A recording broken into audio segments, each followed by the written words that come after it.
امام فخر الدین محمد بن عمر الرازی رحمه الله چې هغه په 606 هجری کې تیر شوی دا، هغه یو کتاب جوړ کړی دا تاسیس التقدیس. په دې کتاب کې یعنی دا کتاب هم جوړ لدی د پاره دی چې د الله رب العالمین د پاره د جهاد قول کول، د مکان قول کول، د جسم قول کول، د جوهر قول کول، د حیث قول کول، دا ټول باطل دی. یعنی دې کتاب کې تنزیه دا پاکوالی دا ثابت کړی شوی دا خبر چې الله رب العالمین د پاره مکان او جهاد او جسم او حیث دا بالکل ثابت نه دی. لکه تاسیس التقدیس کې امام فخر الدین الرازی رحمه الله په صفحه نمبر 59 کې فرمایي الفصل الثاني في تقرير الدلائل السمعيه على انه تعالى منزه عن الجسميه والحيز والجهه. په دې فصل ثاني کې د دلایل نقلیه ذکر، دلایل نقلیه سمعیه ذکر کوي، یعنی د قرآن او د حدیث نه درته دلایل پیش کوي چې الله رب العالمین د پاره جهاد ثابتول، مکان ثابتول دا بالکل درست نه ده. دین علاوه په دې تاسیس التقدیس کې الفصل الثالث کې فی اقامت الدلائل العقلیه على انه تعالی ليس بمتحيز البتة چې الله رب العالمین د پاره د جهاد او د حیز او د مکان قول کول دا بالکل درست نه دی. ټول ملګری دا کتاب مطالعه وکړي، خصوصا په دې فن کې دا ډیر مهم کتاب ده چې باید غیر مقلدین دغه یو کتاب مطالعه وکړي. ان شاء الله ټول اشکالات او ټول مشکلات بس تاسو له ذهن څخه ختمیږي. دین علاوه امام ابو اليسر محمد البزدوی رحم الله یو کتاب لیکلی دا اصول الدین په نامه،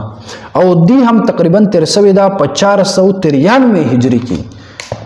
اوس تاسو وایي چې په قرآن او په حدیث باندې دغه مخکینی خلک ښه پوهېدو که نه، په دې زمانه کې دغه غیر مقلدین حضرات ښه پوهېږي. دی فرمایي په خپل دغه کتاب اصول الدین په صفحه نمبر 40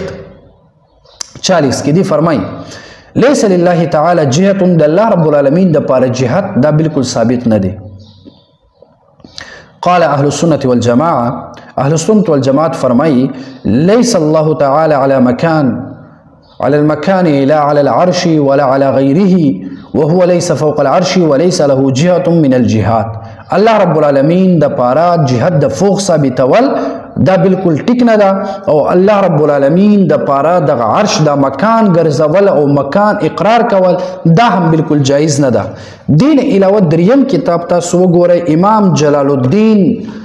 عمر الخبازی رحمه الله، هغه په خپل کتاب الهادی فی علم الکلام کې هغه فرمایي الهادی فی علم الکلام او صفحه نمبر 74 کې فرمایي چې ان الله ليس فی جهة، الله رب العالمین په جهت کې نه ده، ثاني العالم ليس فی جهة ولا مکان، الله رب العالمین د پاره جهت او د مکان دغه قول کول دا د ټول امت مسلمان د لوی لوی اکابرین او د لوی لوی مجتهدین علماء کرام په نسبت باندې دا بالکل ټیک نه ده. دین علاوه بل کتاب د علامه عبدالعزیز فرهاروی رحمه الله مرام الکلام فی عقاید الاسلام دغه کتاب تاسو وګورئ. دی هم په صفحه نمبر 63 کې فرمایي چې لیس فی مکان و جهة، الله رب العالمین په مکان او په جهت کې هرگز نه ده.